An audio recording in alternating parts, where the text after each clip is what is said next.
Assalamualaikum everyone! Nandito na naman ako. Dada naman ako sa inyong mga wall at nandito na naman tayo sa panibago nating location. Medyo malayo-layo tayo ngayon pero okay lang yun. Basta makapunta tayo sa ating location for the day. Papunta tayo ng medyo VIP ang ating client ngayon. So kailangan natin mag-ingat sa lahat ng ating gagawin.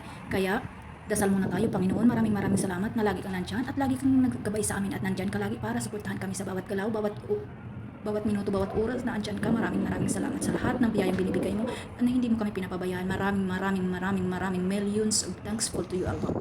Salamat talaga.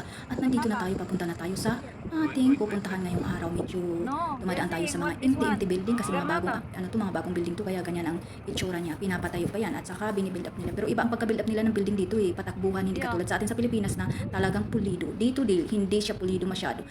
Kunti lang ang tapos hollow block din, dire-diretso na ang building. Kaya mas mabilis sila makatapos ng building dito. Kahit gaano kataas, mabilis nila matapos ito kasi hindi masyadong pulido. Pero maganda naman ang pagkagawa nila. Sobrang ganda ng pagkagawa nila ng lahat ng mga building. Pero hindi katulad sa atin, marami tayong mga posting nilalagay dito sa kanila. Talagang patakbuhan na trabaho. Kaya ganun. Tingnan mo kung bilis-bilis silang gagawa ng building. At saka, ang building kasi dito, mabilis lang gumawa ang mga construction dito kasi dire-diretso ang trabaho. Tapos, patakbuhan yung trabaho nila dito. Okay naman, maganda naman siya at maayos naman ang mga bahay. Pero kaso nga, tulad sa atin na may mga bagyo at saka mga syempre, kailangan nating puliduhin. Ayan na tayo. Kailangan na nating umayos kasi medyo may kalayuan ang ating area. Tingnan nyo ang pinagdadaanan natin, parang nasa tayo, gilid ng tulay. Okay.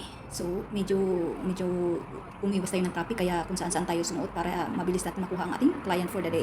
Suot tayo. Tingnan mo ang IKEA. Ang IKEA dito ay yan ang mga furniture dito at yan ang sikat na furniture dito sa Saudi Arabia at nagsisale sila ngayon. Ang ganda niyan sa loob, ka talaga ng puro cotton at maganda ang mga nila dyan sa IKEA dito sa Saudi Arabia. Jeddah. Ayan. Kasi medyo matraffic sa oras na ito kaya suot tayo kung saan nakasuot. Kaya ganoon. Okay. Tuloy-tuloy ang biyahe natin. Kasi now, hindi na siya traffic. Tuloy-tuloy lang ang natin kasi medyo kinakabahan tayo sa oras na ito kasi medyo VIP talaga ang ating client sa oras na ito. Kaya medyo kabado tayo pero okay lang yun kasi alam naman natin na hindi tayo pababayaan ni Allah. Nandyan siya sa atin. Lagi siyang nandyan at nagsubaybay. Kaya kayo, bawat oras, bawat minuto, lagi kayong magdasal. Wala tayong ibang gabay, lalo lang sa mga lahat ng OFW. Ang gabay natin pagdasal.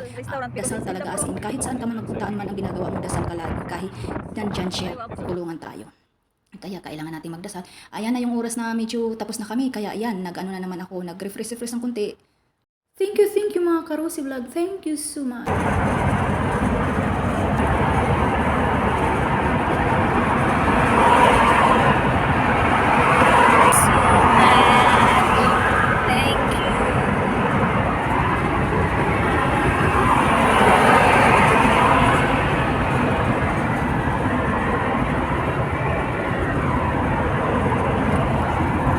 That car will have also